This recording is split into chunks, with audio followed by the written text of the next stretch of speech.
June 15, 1943, 9:40 p.m. London. A rain-polished blackout street hums softly under the drone of distant aircraft.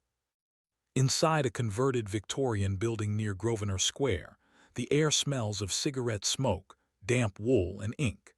Maps cover the walls, France, the Channel, rail lines inked in red and blue. At the center of the room stands a tall American officer with calm eyes and an unremarkable face. General Dwight D. Eisenhower adjusts his papers under the harsh glow of a shaded lamp.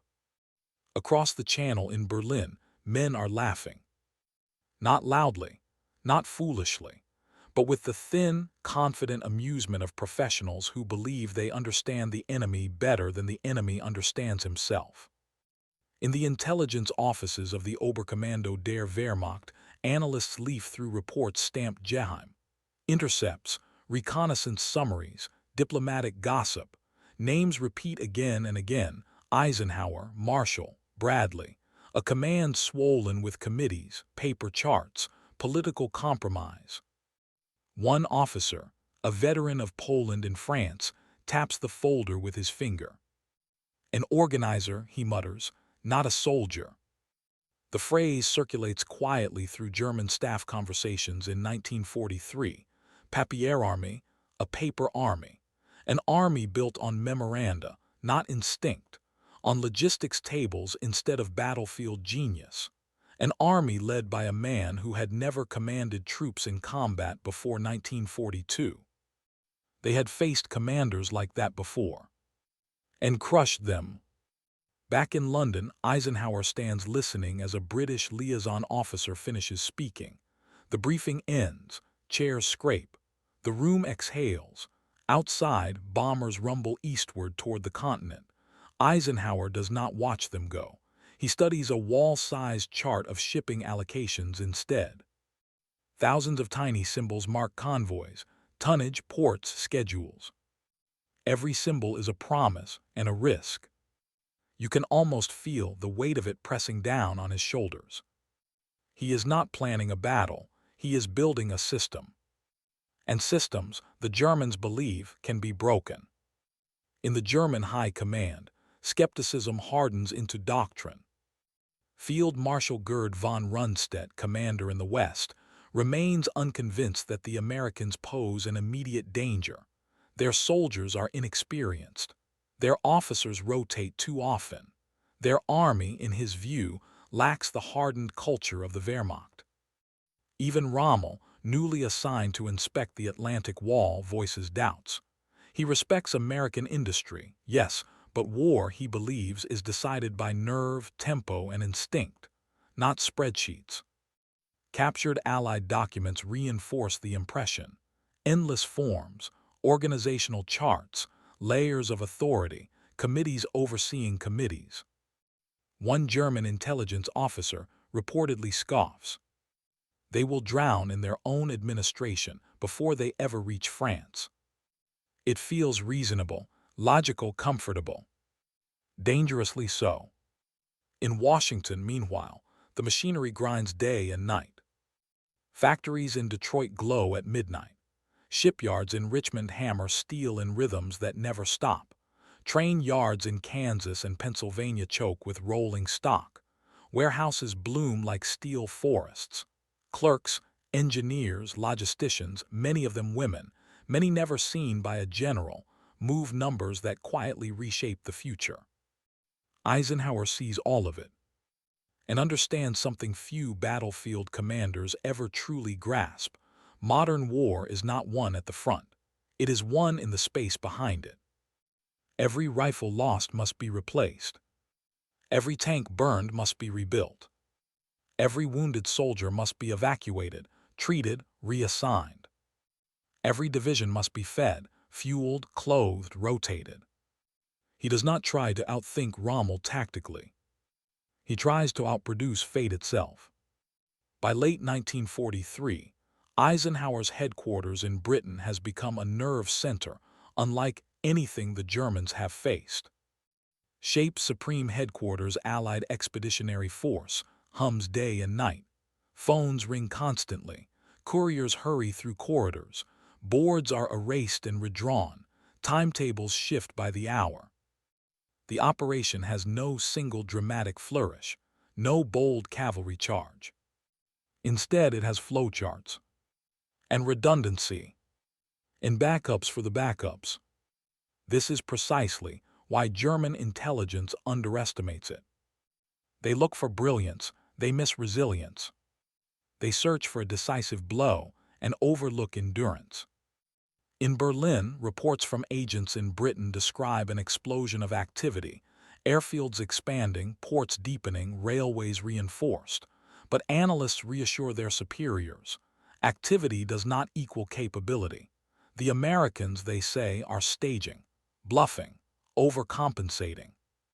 Some even believe Eisenhower is a political choice, selected to appease the British, to manage egos, not to command war. A coalition clerk, one report sneers. And so the laughter continues. Quiet, confident, fatal. What German intelligence fails to grasp is that Eisenhower's true command is not over men, but over momentum. He does not issue dramatic battlefield orders. He aligns flows. Fuel, ammunition, replacements, landing craft, engineers, hospital ships, signal units. Every decision feeds a larger machine designed to absorb shock. Where German planning seeks perfection before action, Eisenhower builds systems that tolerate failure. A bridge destroyed, another unit builds one. A tank lost, 3 more arrive. A division shattered, it rotates out, another slides forward. This philosophy does not look heroic on paper. It looks bureaucratic. And that is why it is invisible to his enemies. Late one night, Eisenhower stands alone over a map of northern France. Pins mark beaches still known only by code names. Omaha, Utah, Gold, Juneau, Sword. The room is quiet now. The noise has faded. You can almost hear the clock ticking. He knows what the Germans do not yet understand. Once this machine begins to move, it will not stop easily. Not because it is brilliant, but because it is relentless. He is not planning a single battle. He is preparing a conveyor belt of war. Across the Channel, German commanders debate where the invasion will come. Calais, Normandy, a feint, a diversion. Their arguments grow sharper, more theoretical. Their assumptions harden. And beneath it all lies the same belief. The Americans are too soft, too new, too dependent on paperwork. They will break.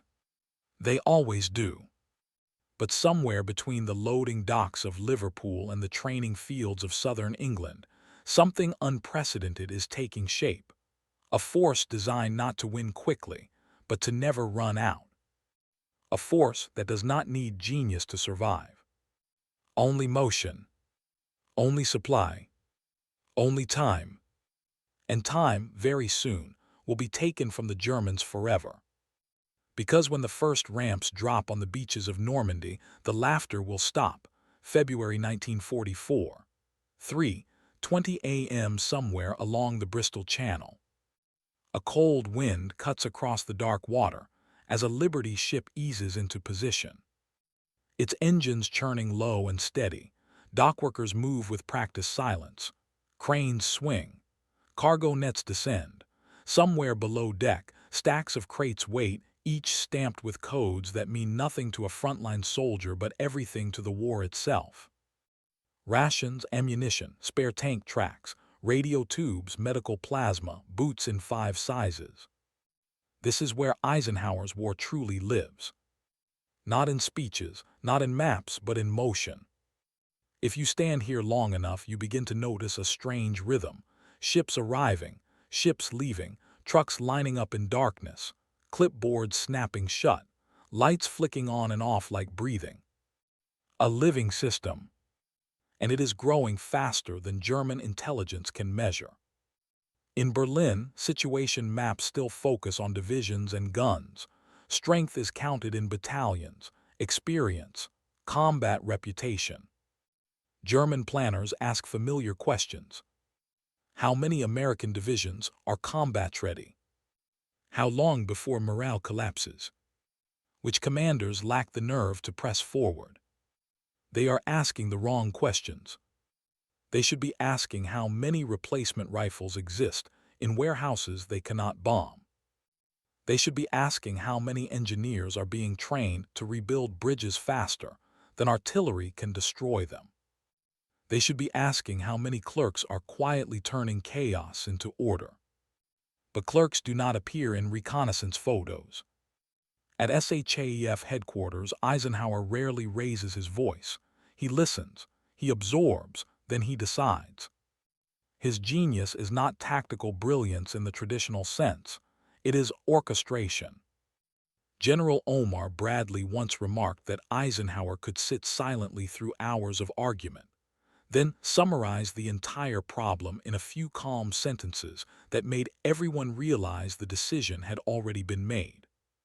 This is how the system moves forward, without drama, without ego. And to German observers, that calm looks like weakness. In early 1944, German intelligence intercepts reports of massive American supply stockpiles in southern England, fuel dumps stretching for miles, vehicle parks filled with olive-drab trucks, entire artificial harbors being assembled in secrecy. Some analysts grow uneasy. One report notes that American production figures appear mathematically implausible. Another warns that the Allies are preparing not just to land, but to sustain. The memo is filed. The war goes on. Rommel, inspecting coastal defenses in France, senses something different. He sees the scale of preparations in the air, Allied fighters everywhere, bombers passing in endless streams. He knows air superiority changes everything. Yet even he frames the coming battle in traditional terms.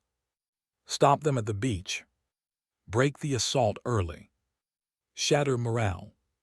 He does not yet grasp the deeper danger. Because morale is no longer the load-bearing structure of this army. Logistics is. You can feel the difference in Britain's southern counties. Railways groan under constant use. Roads are restricted to military traffic. Entire villages are emptied. New depots appear behind hedgerows.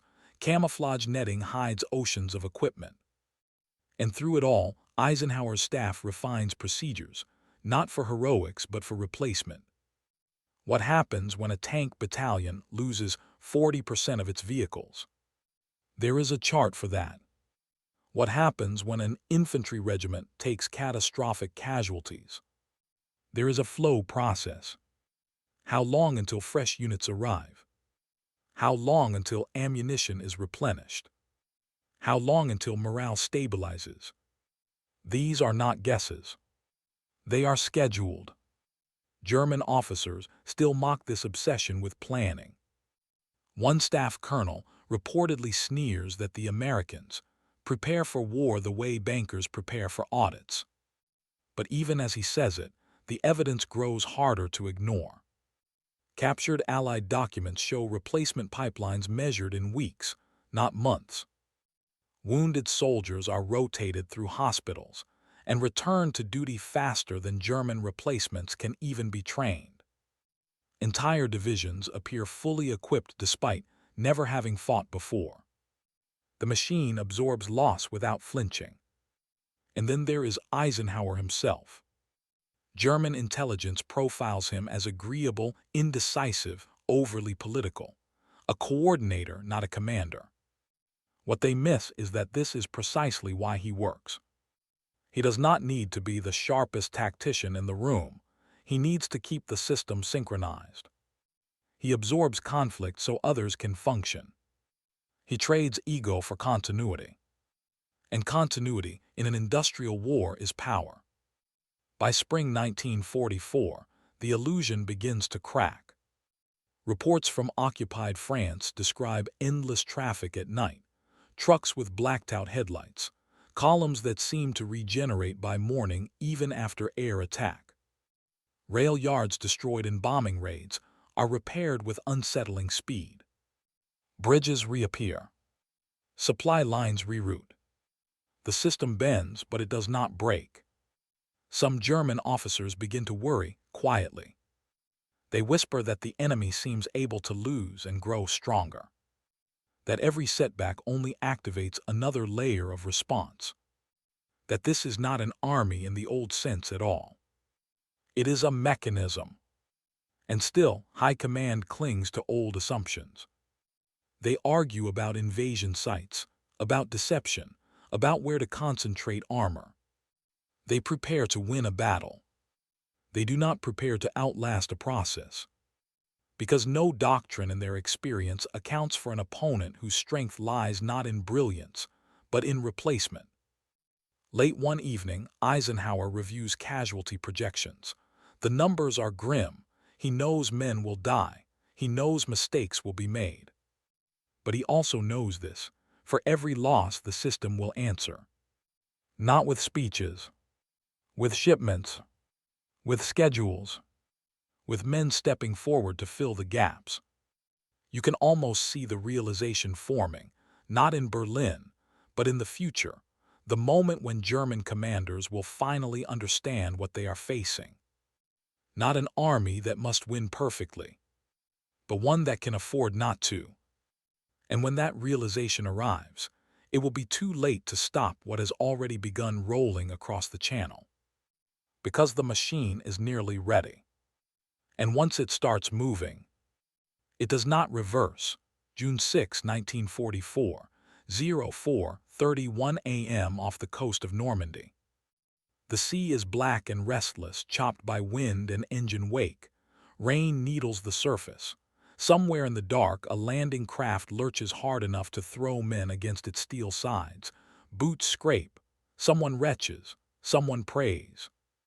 Above them, the sky flickers, not with lightning, but with the distant pulse of anti-aircraft fire and the low thunder of bombers returning inland. You can almost taste the diesel and salt. This is the moment German planners believed would decide everything. The first blow. The test of whether Eisenhower's paper army could survive contact with reality. Along the Norman coast, German sentries peer into the darkness. They have been awake for hours, nerves stretched thin by weeks of false alarms. Radar reports, paratrooper rumors, phantom invasions. Then movement. A shape where there should be none. Then another. Then dozens. The sea begins to crawl. Flares rise, searchlights snap on, artillery thunders. And suddenly the night explodes. At Omaha Beach, waves of American infantry slam into fire so dense it feels solid. Machine guns rake the waterline. Mortars crash into steel. Men fall before reaching the shingle. This is the moment German doctrine expects victory. Break the landing, break morale, break the army. And for a terrifying hour, it almost works. Units are pinned, officers are dead, radios fail, plans disintegrate. From the bluffs above, German defenders watch bodies wash ashore and think, this is it. This is where the American experiment ends. But something strange begins to happen. The landings do not stop. Another wave appears. Then another. And another. Not perfectly timed, not elegantly coordinated, but relentless. Boats keep coming even when the plan has collapsed. Men regroup without orders. Small groups form ad hoc commands. Engineers blow gaps. Rangers climb cliffs under fire. Naval guns adjust. The system, damaged but alive, begins to adapt. This is not doctrine anymore. This is momentum. By mid-morning, German officers realize something deeply unsettling. They are killing Americans, but they are not reducing the assault. Every loss is replaced. Every breach is widened. Every failure triggers a workaround. The beach, which should have become a graveyard, becomes a funnel. And behind it, beyond the horizon, lies more than courage or desperation. There is depth. Far offshore beyond the smoke, the real engine turns. Landing craft shuttle back and forth. Hospital ships receive wounded. Supply vessels queue in disciplined order. Engineers prepare to assemble structures that do not yet exist. Within days, artificial harbors, mulberries, will rise from the sea itself. Floating roads, concrete caissons, steel piers. An idea so audacious it sounds like fiction. And yet piece by piece it works. German reconnaissance officers struggle to comprehend what they are seeing. Ports were supposed to be the bottleneck. Capture the ports, starve the enemy. But the enemy has brought his own. By June 7th, the pattern is undeniable. Despite fierce resistance, Allied tonnage ashore grows hour by hour. Vehicles roll inland.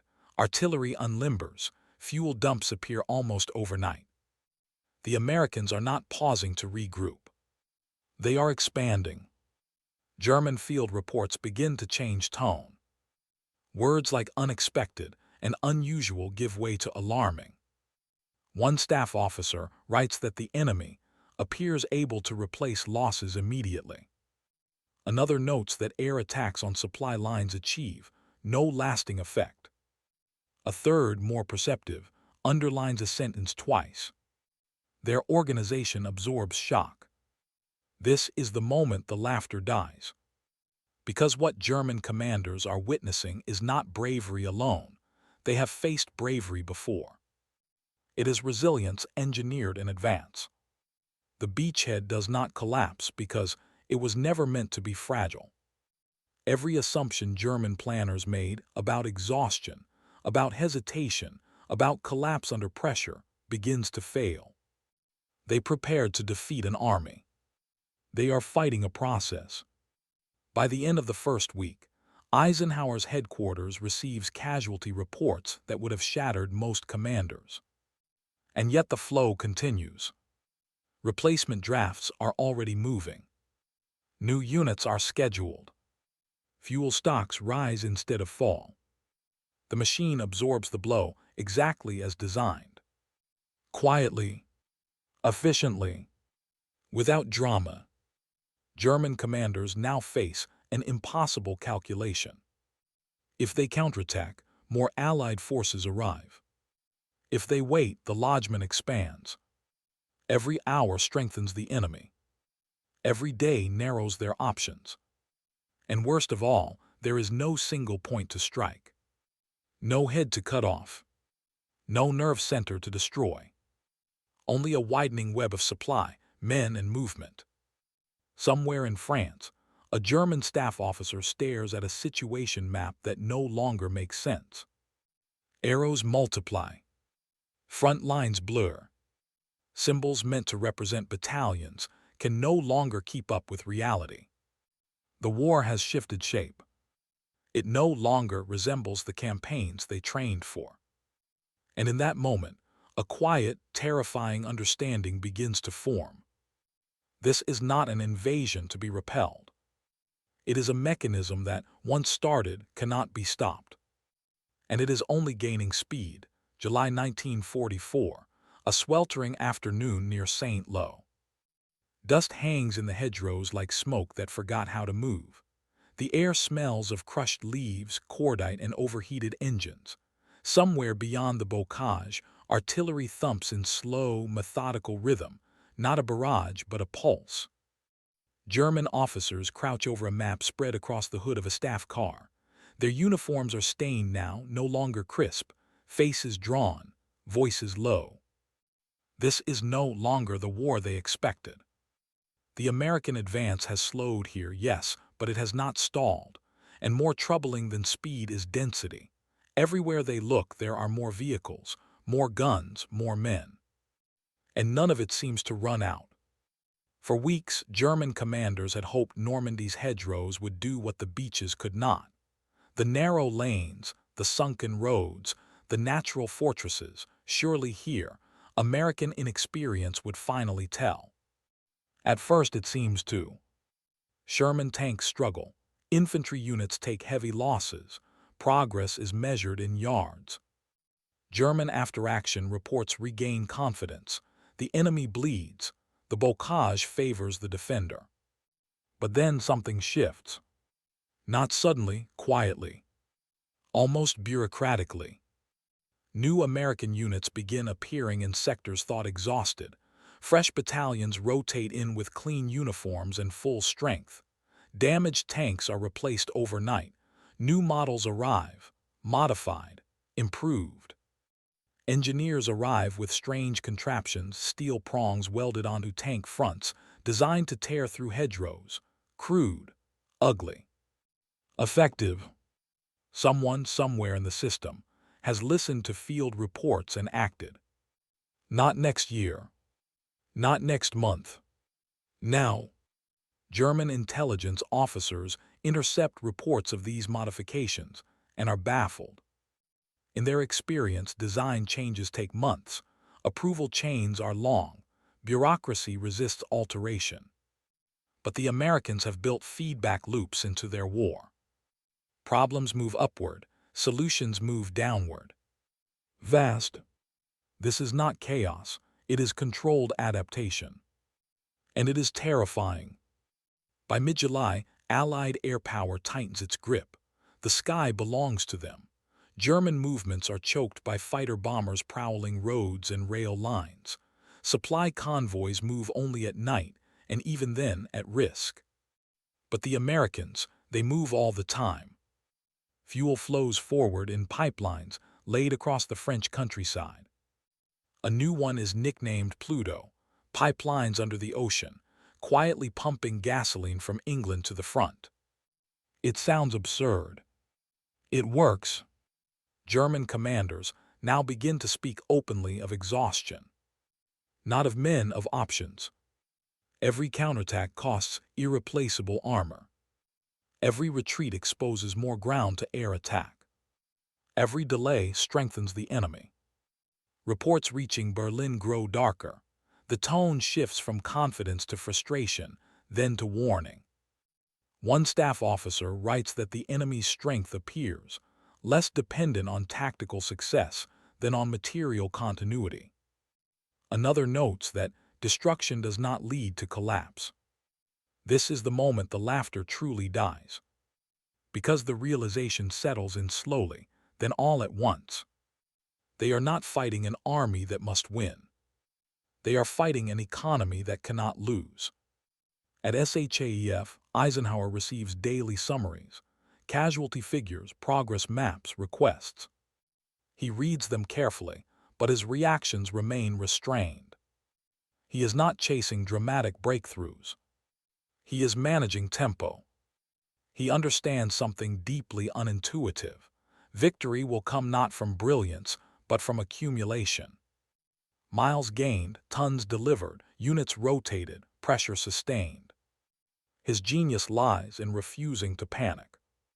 Operation Cobra is prepared not as a gamble, but as an inevitability. A massive aerial bombardment is planned to shatter German lines west of St. Lo. Thousands of aircraft, thousands of tons of explosives. The logistics alone are staggering. And yet they are treated as routine. Schedules finalized, corridors cleared, timetables locked. The system hums. When Cobra begins, the sky itself seems to fall. German positions are pulverized, communications vanish, units disintegrate. And when American armor surges forward, it does not pause. It flows. The breakthrough becomes a flood. Roads clog with retreating German forces. Vehicles are abandoned, orders conflict, control frays. For the first time, German commanders confront a horrifying truth. They cannot rebuild faster than this enemy can advance. Somewhere in the chaos, a German staff officer reportedly mutters a bitter realization. We are not fighting generals, we are fighting factories.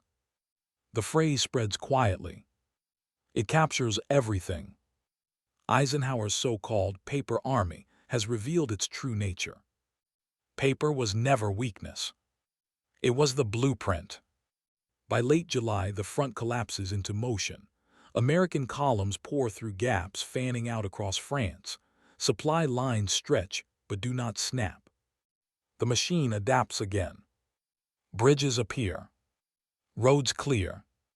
Fuel follows. The system breathes. And now, for the first time since the war began, German commanders are no longer planning how to win. They are calculating how long they can delay the inevitable. Because what stands against them is no longer an army to be defeated in battle. It is a process that converts time into power. And time is running out, August 1944, 2:10 a.m. somewhere east of Paris. The road is choked with wreckage. Burned-out trucks, abandoned artillery, horse carts overturned in ditches. The smell of fuel and scorched rubber hangs in the warm night air.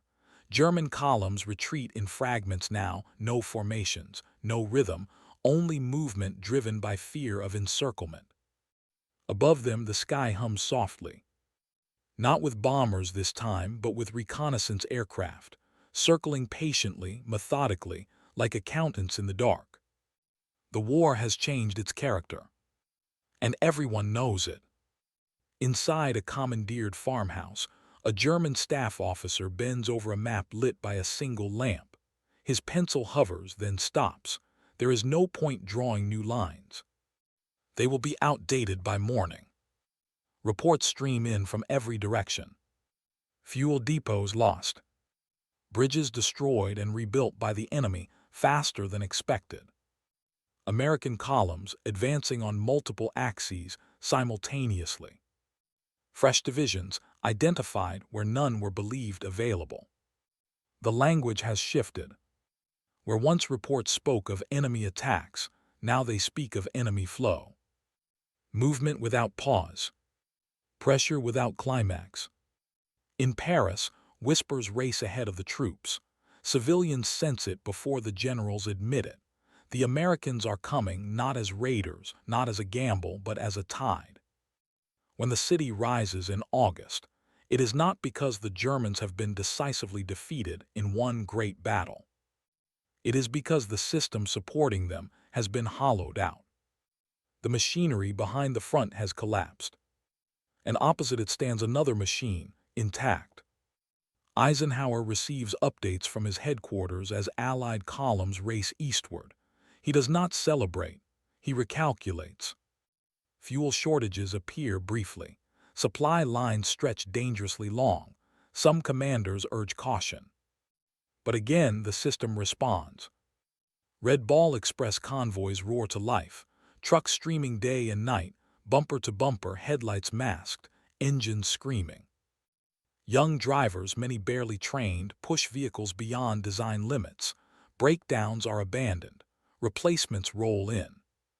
The flow resumes. What should have been a crisis becomes a temporary inconvenience. German officers finally speak the truth among themselves. They had prepared to defeat generals. They had prepared to counter plans. They had prepared for brilliance, daring, even genius. They had not prepared to fight a self-correcting organism, an enemy whose strength lay in procedures, redundancy, and scale, an enemy that learned faster than it bled. Captured documents later reveal the shift in tone. Gone are words like overconfident or inexperienced. They are replaced with colder assessments. Enemy capacity appears inexhaustible.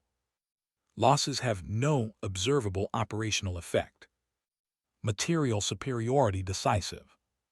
These are not excuses. They are admissions. Eisenhower, for his part, never claims genius. In private letters, he worries constantly. He doubts. He loses sleep. But he understands his role with brutal clarity.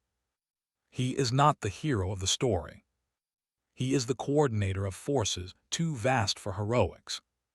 His success lies in keeping the machine aligned politically, logistically, psychologically.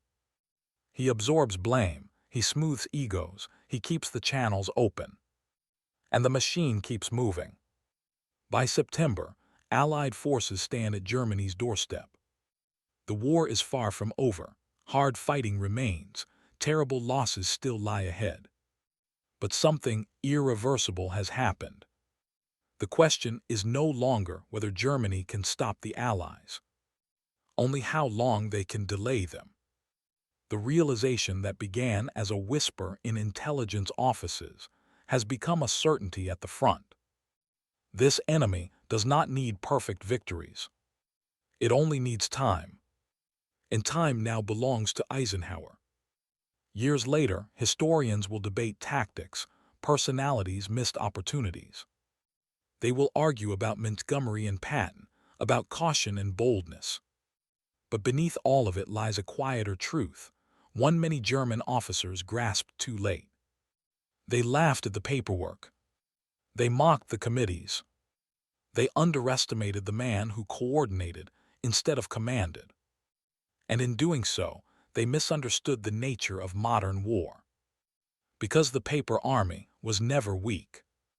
It was designed to endure, to adapt, to replace, to continue, relentlessly.